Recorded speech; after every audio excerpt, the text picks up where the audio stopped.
We respectfully urge the Government of Australia to take decisive action to prevent foreign nationals from using places of worship as platform for their agendas and propaganda.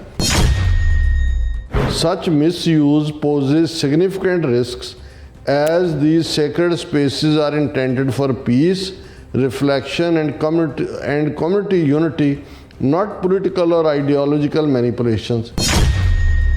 Evidence shows that foreign agencies often exploit religious venues to infiltrate Australian society, sowing seeds of division and hate. Western Australia Sikh community demands action against escalating Indian state interference in Sikh affairs.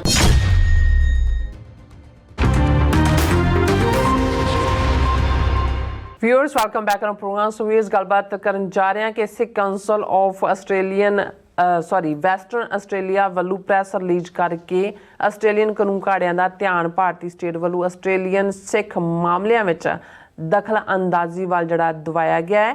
Sikh council ਨੇ sovereign ਸਿੱਖ organisation ਵੱਲੋਂ ਇਸ ਸੰਬੰਧੀ launch ਕੀਤੀ ਗਈ ਪੈਟੀਸ਼ਨ EN 6817 ਦੀ ਹਮਾਇਤ ਕੀਤੀ ਹੈ। ਇਸ ਪਟੀਸ਼ਨ ਵਿੱਚ ਕਾਨੂੰਨ ਘਾੜਿਆਂ ਨੂੰ ਕਿਹਾ ਗਿਆ ਹੈ ਕਿ ਉਹ ਐਸਾ ਕਾਨੂੰਨ ਬਣਾਉਣ ਤਾਂ ਕਿ ਵਿਦੇਸ਼ੀ ਸਰਕਾਰਾਂ ਦੇ ਕੌਂਸਲੇਟ ਜਿਹੜੇ ਨੇ ਉਹ ਧਾਰਮਿਕ ਥਾਵਾਂ ਨੂੰ ਸਰਕਾਰੀ ਕੰਮਕਾਜ ਲਈ ਨਾ ਵਰਤਣ।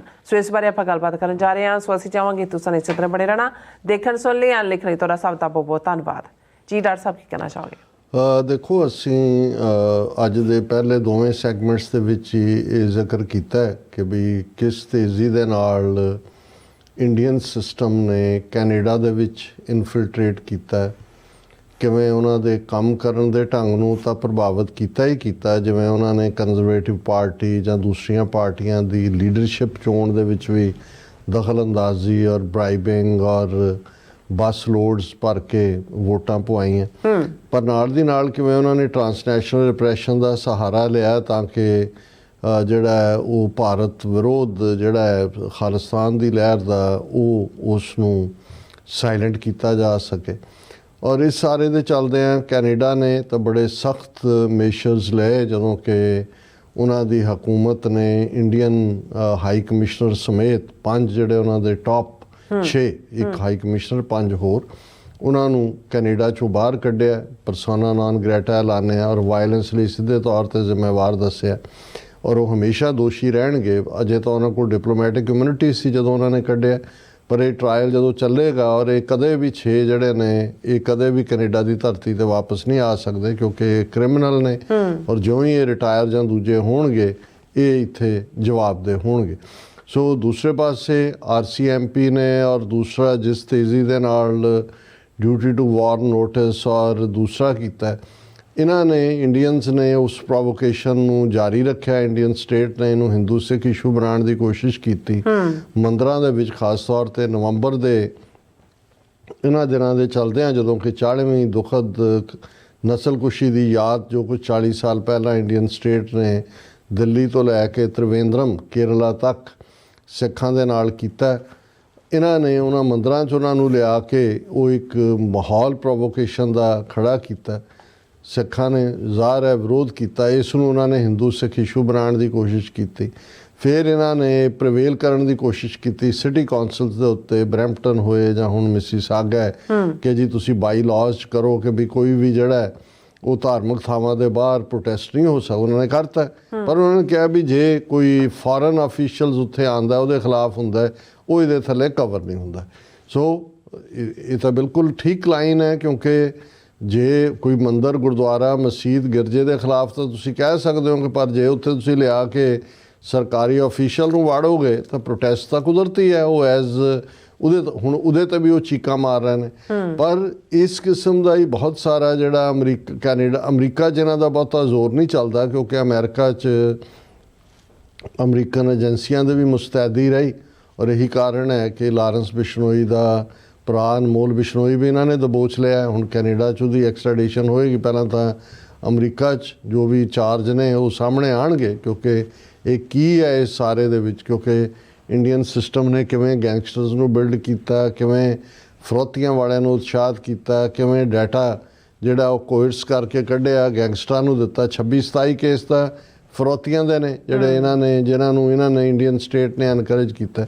ਸੋ ਜਿਹੜਾ ਇਹਨਾਂ ਦਾ ਮਾਡਲ ਹੈ ਜੋ ਕੈਨੇਡਾ 'ਚ ਹੈ, ਔਰ ਇਸ ਗੱਲ ਦਾ ਧਿਆਨ ਰਹੇ ਕਿ ਅਮਰਜੀਤ ਸਿੰਘ ਨਾਂ ਦਾ ਬੰਦਾ ਜਿਹੜਾ ਪਹਿਲਾਂ ਇਨਵੋਲਵ ਸੀ ਵੈਨਕੂਵਰ ਕੌਂਸਲੇਟ 'ਚ, ਉਹਨੂੰ ਹੀ ਉਹਨਾਂ ਨੇ ਉੱਥੇ ਪਰਥ ਵੀ ਭੇਜਿਆ, ਆਸਟ੍ਰੇਲੀਆ ਦੇ ਵਿੱਚ ਵੀ। ਸੋ ਪੈਟਰਨ ਹਰ ਥਾਂ ਇੱਕੋ ਜਿਹਾ। UK ਦੇ ਵਿੱਚ ਸਿੱਖ ਫੈਡਰੇਸ਼ਨ, ਦੂਸਰੇ ਉਹਨਾਂ ਨੇ ਜਿਸ ਕਿਸਮ ਦਾ ਰਵੱਈਆ ਪਿਛਲੀ ਹਕੂਮਤ ਨੇ ਰਿਸ਼ੀ ਸੂਨਕ ਦੇ ਵੇਲੇ ਔਰ ਖ਼ਾਸ ਤੌਰ 'ਤੇ ਉਹਦੀ ਹੋਮ ਮਿਨਿਸਟਰ ਪ੍ਰੀਤੀ ਪਟੇਲ ਨੇ ਲਿਆ, ਉਹ ਖੌਫਨਾਕ ਸੀ ਕਿ ਕਿਸ ਹੱਦ ਤੱਕ ਈਵਨ ਅਮਰੀਕਾ ਦੇ ਥਿੰਕ ਟੈਂਕ 'ਚ ਆ ਕੇ ਵੀ ਸਿੱਖਾਂ ਨੂੰ ਖਾਲਿਸਤਾਨੀ ਬਣਾ ਕੇ ਸਾਰਿਆਂ ਨੂੰ ਦਹਿਸ਼ਤਗਰਦੀ ਔਰ ਇਸਲਾਮਿਕ ਜਥੇਬੰਦੀਆਂ ਦੇ ਨਾਲ ਜੋੜ ਕੇ ਦਹਿਸ਼ਤਗਰਦ ਬਣਾਉਣ ਦੀ ਕੋਸ਼ਿਸ਼ ਕੀਤੀ। ਸੋ ਇਸ ਸਾਰੇ ਦੇ ਚੱਲਦਿਆਂ ਜਿੱਥੇ UK ਦੇ ਵਿੱਚ ਇਸ ਵੇਲੇ ਸਿੱਖ ਵੋਕਲ ਨੇ, ਲੇਬਰ ਗੌਰਮੈਂਟ ਵੀ ਬਣੀ ਹੈ ਔਰ ਉਹਨਾਂ ਨੂੰ ਉਹ ਹਰ ਸਟੈਪ ਦੇ ਉੱਤੇ ਜਵਾਬਦੇਹ ਬਣਾਉਂਦੇ ਨੇ। ਸਾਡੇ ਆਸਟ੍ਰੇਲੀਆ ਦੇ ਵੀਰ ਭੈਣਾਂ ਵੀ, ਔਰ ਆਸਟ੍ਰੇਲੀਆ ਦੇ ਵਿੱਚ ਅਸੀਂ ਉਹੀ ਪੈਟਰਨ ਰਾਦਰ ਕੈਨੇਡਾ ਵਾਲਾ ਹੀ ਦੇਖਿਆ, ਮੋਰ ਫੀਅਰਸ, ਜਦੋਂ ਕਿ ਅਜੇ ਕੈਨੇਡਾ ਨੇ ਐਕਸਪੋਜ਼ ਵੀ ਨਹੀਂ ਸੀ ਕੀਤਾ। ਆਸਟ੍ਰੇਲੀਅਨ ਇੰਟੈਲੀਜੈਂਸ ਚੀਫ ਨੇ ਤਾਂ ਨੈਸਟ ਆਫ ਸਪਾਈਜ਼ ਕਿਹਾ ਸੀ ਕਿ ਬਈ ਇੱਥੇ ਤਾਂ ਇੰਡੀਆ ਦਾ ਨੈਸਟ ਆਫ ਸਪਾਈਜ਼ ਹੈ, ਇਹ ਇਹਨਾਂ ਦੇ ਜਸੂਸਾਂ ਦਾ ਆਲਣ ਹੈ ਜਿਹੜੇ ਏਅਰਪੋਰਟਾਂ ਤੋਂ ਲੈ ਕੇ ਸਿਕਿਉਰਿਟੀ ਔਰ ਦੂਜੇ ਤੀਜੇ ਸਾਰੀ ਇਨਫੋਰਮੇਸ਼ਨ ਕਲੈਕਟ ਕਰ ਰਹੇ ਨੇ। ਔਰ ਜਦੋਂ ਇਸ ਦੇ ਉੱਤੇ ਈਵਨ ਉਹਨਾਂ ਦੀ ਆਪਣੀ ABC ਆਸਟ੍ਰੇਲੀਅਨ ਬ੍ਰੌਡਕਾਸਟਿੰਗ ਕਾਰਪੋਰੇਸ਼ਨ ਦੇ ਵਾਲਿਆਂ ਨੇ ਜਿਹੜਾ ਉਹ ਦਿੱਲੀ ਦੇ ਵਿੱਚ ਜਿਹੜੀ ਬਿਊਰੋ ਚੀਫ ਸੀ, ਉਹਨਾਂ ਨੇ ਪੰਜਾਬ 'ਚ ਜੋ ਟਰਾਂਸਨੈਸ਼ਨਲ ਰਿਪਰੈਸ਼ਨ ਚੱਲ ਰਿਹਾ ਸੀ, ਹਰਦੀਪ ਸਿੰਘ ਨਿੱਜਰ ਦੇ ਪਿੰਡ ਗਈ ਦਲ ਖਾਲਸਾ, ਜੋ ਉਹਨੂੰ ਬਾਹਰ ਕੱਢਿਆ ਉੱਥੋਂ ਮੁਲਕ 'ਚੋਂ, ਉਹਦੀ ਡਾਕੂਮੈਂਟਰੀ ਵੀ ਨਹੀਂ ਚੱਲਣ ਦਿੱਤੀ।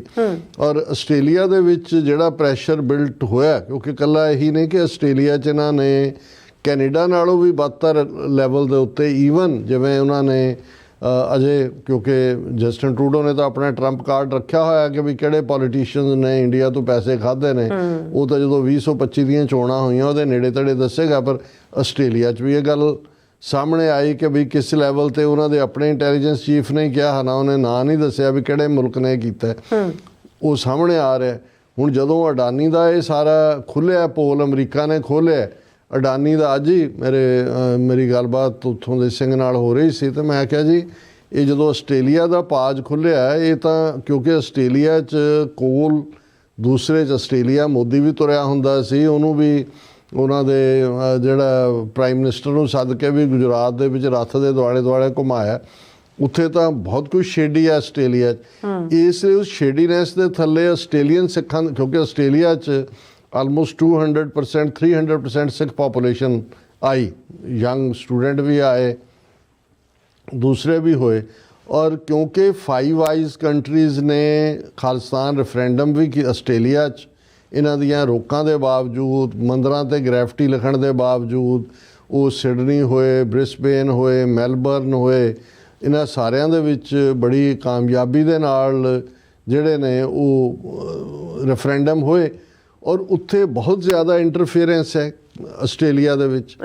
ਹੁਣ ਜਿਵੇਂ ਅਸੀਂ ਇਹਨੂੰ ਡਿਸਕਸ ਕੀਤਾ ਸੀ ਆਪਣੇ ਇੱਕ ਪ੍ਰੋਗਰਾਮ ਦੇ ਵਿੱਚ ਕਿ ਵੀ ਸੋਵਰਨ ਸਿੱਖ ਆਰਗੇਨਾਈਜੇਸ਼ਨ ਨੇ ਪੈਟੀਸ਼ਨ ਨੰਬਰ EN 6817 ਲਾਂਚ ਕੀਤੀ ਹੈ, ਜਿਹਦੀ ਬੜੀ ਸਿੰਪਲ ਲੈਂਗੁਏਜ ਹੈ ਔਰ ਉਹਦੇ 'ਚ ਕਿਸੇ ਨਾ ਇਹ ਧਰਮ ਦੇ ਖਿਲਾਫ ਹੈ, ਨਾ ਹੀ ਇਕੱਲਾ ਸਿਰਫ ਇੰਡੀਆ ਸਪੈਸੀਫਿਕ ਹੈ, ਓਵਰਆਲ ਹੈ ਕਿ ਵੀ ਲਾਅ ਮੇਕਰਸ ਨੂੰ ਇਹ ਕਿਹਾ ਗਿਆ ਹੈ ਕਿ we respectfully urge the government of Australia to take decisive action to prevent foreign nationals from using places of worship as platform for their agendas and propaganda।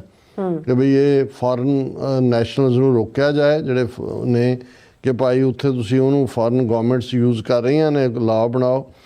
Such misuse poses significant risks as these sacred spaces are intended for peace, reflection and community unity, not political or ideological manipulations। कि भाई ये धार्मिक एकाग्रता, इबादत और harmony ਲਈ ਨੇ, ਇਹ ਕੋਈ ਸਿਆਸੀ ਏਜੰਡੇ ਲਈ ਨਹੀਂ ਹੋਣੇ ਚਾਹੀਦੇ। Evidence shows that foreign agencies often exploit religious venues to infiltrate Australian society, sowing seeds of division and hate। ਸਬੂਤ ਨੇ ਕਿ ਕਿਵੇਂ ਨਫ਼ਰਤ ਦੇ ਔਰ ਵੰਡ ਦੇ ਬੀਜ ਰਹੇ ਨੇ। ਫਿਰ ਉਹਨਾਂ ਨੇ ਕਿਹਾ ਕਿ numerous instances both abroad and on Australian soil have demonstrated how this practice undermines social cohesion and national security, It is imperative for Australia to safeguard its religious institutions from becoming tools for external influence that threatens the harmony and values that form the foundation of our diverse society. General है, India specific ਨਹੀਂ ਹੈ। ਔਰ ਉਹਨਾਂ ਦੀ ਇਸ ਪੈਟੀਸ਼ਨ ਨੂੰ ਜਿਹੜੀ ਉਹਨਾਂ ਨੇ ਆਲਰੇਡੀ ਮੂਵ ਕੀਤੀ ਹੈ ਔਰ ਇਸ ਨੂੰ ਸਿੱਖ ਕੌਂਸਲ ਵੈਸਟਰਨ ਆਸਟ੍ਰੇਲੀਆ ਨੇ ਪੂਰੀ ਹਮਾਇਤ ਦਿੱਤੀ ਹੈ। ਉਹਨਾਂ ਨੇ ਇਸ ਦੇ ਉੱਤੇ ਆਪਣੀ ਪ੍ਰੈਸ ਰਿਲੀਜ਼ ਵੀ ਕੱਢੀ ਹੈ ਔਰ ਉਹਦਾ ਉਹਨਾਂ ਨੇ ਉਨਵਾਨ ਦਿੱਤਾ ਹੈ, Western Australia Sikh community demands action against escalating Indian state interference in Sikh affairs. ਕਿ ਬਈ ਐਸਕੇਲੇਟ ਹੋ ਰਹੀ ਜਿਹੜੀ ਤੇਜ਼ੀ ਦੇ ਨਾਲ ਉਹਨਾਂ ਦੀ ਇੰਟਰਫੀਅਰੈਂਸ ਵੱਧ ਰਹੀ ਹੈ। ਪਰਥ ਡੇਟ ਲਾਈਨ ਦੀ ਇਸ ਮੀਡੀਆ ਰਿਲੇਸ਼ਨਸ ਟੀਮ ਵੱਲੋਂ ਇਹ ਜਾਰੀ ਹੋਈ ਹੈ ਔਰ ਉਹਨਾਂ ਨੇ ਕਿਹਾ ਕਿ ਵੀ ਅਸੀਂ ਜਿਹੜੀ ਵੈਸਟਰਨ ਆਸਟ੍ਰੇਲੀਆ ਸਿੱਖ ਸੰਗਤ ਹੈ, ਅਸੀਂ ਗ੍ਰੇਵ ਕੰਸਰਨ ਜਿਹੜਾ ਦਾ ਇਜ਼ਹਾਰ ਕਰ ਰਹੇ ਹਾਂ, ਜਿਹੜਾ alarming rise in foreign interference by terrorist Indian state within Western Australia. ਕਿ ਭਾਈ ਇਹ ਵੈਸਟਰਨ ਆਸਟ੍ਰੇਲੀਆ ਦੇ ਵਿੱਚ ਕਿਵੇਂ ਇਹ ਦਹਿਸ਼ਤਗਰਦ ਮੁਲਕ ਰੋਗ ਸਟੇਟ ਮਤਲਬ ਇਹ ਹੈ ਉਹ ਇੰਟਰਫੀਅਰ ਕਰ ਰਹੇ ਨੇ। ਇਸ ਦੇ ਵਿੱਚ ਇਹ ਸ਼ਾਮਲ ਹੈ ਕਿ ਕਿਵੇਂ ਪਲੇਸਿਸ ਆਫ ਵਰਸ਼ਿਪ ਨੂੰ ਉਹ ਪ੍ਰਮੋਸ਼ਨ ਦੇ ਲਈ ਨੈਫੇਰੀਅਸ ਇੰਡੀਅਨ ਸਟੇਟ ਏਜੰਡਾ ਉਹਨੂੰ ਲਾਗੂ ਕਰ ਰਹੇ ਨੇ।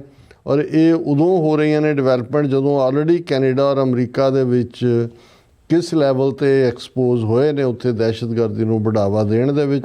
Global scale of this issue and grave impact it has head on Sikhs in Punjab and the diaspora. ਇਹਦੇ ਕਿਵੇਂ ਸਿੱਖਾਂ 'ਤੇ ਅਸਰ ਨੇ। ਫਿਰ ਉਹਨਾਂ ਨੇ ਜਿਹੜੀਆਂ ਨੇ Globe and Mail print media ਇਹਨਾਂ ਨੂੰ ਕੋਟ ਕੀਤਾ ਕਿ ਬਈ ਉਹਨਾਂ ਨੇ ਆਲਰੇਡੀ ਇੰਡੀਅਨ ਟਾਰਗੇਟਿੰਗ ਜਿਹੜੀ ਹੈ ਸਿੱਖ ਲੀਡਰਸ ਦੀ ਉਸ ਨੂੰ ਵਾਈਡਲੀ ਕਵਰ ਕੀਤਾ। ਇਸ ਦੇ ਉੱਤੇ ਵੈਸਟਰਨ ਆਸਟ੍ਰੇਲੀਆ ਸਿੱਖਾਂ ਦੇ ਜਿਹੜੇ ਕੰਸਰਨ ਨੇ ਔਰ ਇਹ ਜਿਹੜੀ ਸਾਡੀ ਆਟੋਨਮੀ ਹੈ ਡਾਇਸਪੋਰਾ ਕਮਿਊਨਿਟੀਜ਼ ਦੀ ਵੈਲ ਵਿਦਨ ਦਾ ਨੈਸ਼ਨਲ ਲਾਜ਼ ਉਸ ਦੇ ਉੱਤੇ ਇਨਫਰਿੰਜ ਅਪੋਨ ਹੈ, ਇਨਫਰਿੰਜਮੈਂਟ ਹੈ। ਔਰ ਇਹ ਆਲਰੇਡੀ ਕੈਨੇਡੀਅਨ ਇੰਟੈਲੀਜੈਂਸ ਏਜੰਸੀਆਂ ਨੇ ਜਿਹੜੀ ਟਾਰਗੇਟਿਡ ਕਿਲਿੰਗ ਹੈ ਸਿੱਖ ਲੀਡਰਾਂ ਦੀ ਉਹਨੂੰ ਇੰਡੀਅਨ ਫੋਰਨ ਸਟੇਟ ਐਕਟਰਸ ਦੇ ਨਾਲ ਜੋੜਿਆ। ਔਰ ਇਸ ਸਾਰੇ ਚੋਂ ਜਿਹੜੀ ਹੈ ਇਹ ਜਿਹੜੀ ਇੰਟਰਫੀਅਰੈਂਸ ਹੈ ਇਹ ਅੰਡਰਮਾਈਨ ਕਰਦੀ ਹੈ ਸੋਸ਼ਲ ਹਾਰਮਨੀ ਡੈਮੋਕ੍ਰੈਟਿਕ ਪ੍ਰਿੰਸੀਪਲ। ਔਰ ਜਿਹੜੇ ਮਲਟੀਕਲਚਰਲ ਮੁਲਕ ਨੇ ਕੈਨੇਡਾ US ਆਸਟ੍ਰੇਲੀਆ ਜਿਹੜੀਆਂ ਵੈਲਿਊਜ਼ ਇਹਨਾਂ 5 ਆਈਜ਼ ਕੰਟਰੀਜ਼ ਨੂੰ ਬਹੁਤ ਡੀਅਰ ਨੇ, equality democracy freedom of expression ਕਿਸੇ ਵੀ ਡਰ 'ਚ ਨਾ ਜਿਉਣਾ। ਔਰ ਫਿਰ ਉਹਨਾਂ ਨੇ ਕਿਹਾ ਕਿ ਵੈਸਟਰਨ ਆਸਟ੍ਰੇਲੀਆ ਦੇ ਵਿੱਚ ਇੰਡੀਅਨ ਸਟੇਟ ਦੀ ਫੋਰਨ ਇੰਟਰਫੇਰੈਂਸ ਜਿਹੜੀ ਹੈ ਅਨਪ੍ਰੈਸੀਡੈਂਟਡ ਲੈਵਲ ਦੇ ਉੱਤੇ ਪਹੁੰਚ ਚੁੱਕੀ ਹੈ ਕਿ ਭਾਈ ਬਹੁਤ ਤੇਜ਼ੀ ਦੇ ਨਾਲ with Sikh places of worship being misused as platforms for Indian state's propaganda and infiltration.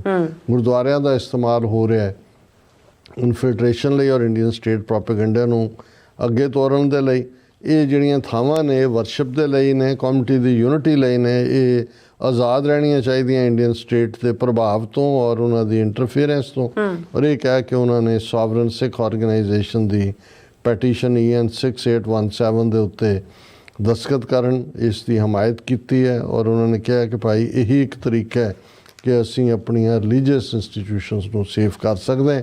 ਇੱਥੇ ਮੈਂ ਇਹ ਵੀ ਦੱਸ ਦਿਆਂ ਵੀ ਕਿਉਂਕਿ ਕਈ ਵਾਰ ਅਸੀਂ ਵੀ ਇੱਥੇ ਜਦੋਂ ਵਾਈਟ ਹਾਊਸ ਨੂੰ ਕੋਈ ਪੈਟੀਸ਼ਨ ਇਨੀਸ਼ੀਏਟ ਕਰਦੇ ਰਹੇ, ਖਾਸ ਤੌਰ 'ਤੇ ਜਦੋਂ ਪ੍ਰੈਜ਼ੀਡੈਂਟ ਓਬਾਮਾ ਨੇ ਭਾਰਤ ਜਾਣਾ ਸੀ ਔਰ ਜਗਤਾਰ ਸਿੰਘ ਹਵਾਰਾ ਦੇ ਹਵਾਲੇ ਨਾਲ ਜਾਂ ਓਬਾਮਾ ਇਸ ਕੇਸ ਨੂੰ ਚੁੱਕੇ ਤੇ ਇੱਕ ਇਨੀਸ਼ੀਅਲ ਫੀਅਰ ਹੁੰਦਾ। ਹਾਲਾਂ ਪੂਰੀਆਂ ਟੀਮਾਂ ਗੁਰਦੁਆਰਿਆਂ ਦੇ ਵਿੱਚ ਲੈਪਟਾਪ ਲੈ ਕੇ ਵੀ ਬੈਠੀਆਂ ਹੁੰਦੀਆਂ ਸੀ ਕਿਉਂਕਿ ਜਦੋਂ ਤੁਸੀਂ ਲਿਖਦੇ ਹੋ ਉਹਨਾਂ ਨੂੰ ਤੇ ਤੁਹਾਨੂੰ ਉਹ ਵਾਪਸ ਆਉਂਦਾ ਕੋਡ ਵੈਰੀਫਾਈ ਕਰਨ ਦੇ ਲਈ ਵੀ ਤੁਹਾਡੇ ਹੀ ਦਸਤਖਤ ਨੇ, ਵੀ ਇਹ ਨਾ ਹੋਏ ਕੋਈ ਘਰ ਬੈਠਾ ਹੀ ਜਿਹੜਾ ਉਹ ਦਸਤਖਤ ਕਰੇ। ਤੇ ਕਈ ਜਿਹੜੇ ਨੇ ਉਹਨਾਂ ਨੂੰ ਲੱਗਦਾ ਵੀ ਪਤਾ ਨਹੀਂ ਇਹਦੇ ਨਾਲ ਸਾਡੀ ਇਮੀਗ੍ਰੇਸ਼ਨ ਦਾ ਪ੍ਰਭਾਵਿਤ ਹੋਏਗੀ, ਜਦੋਂ ਇਵੇਂ ਨਹੀਂ ਹੁੰਦਾ।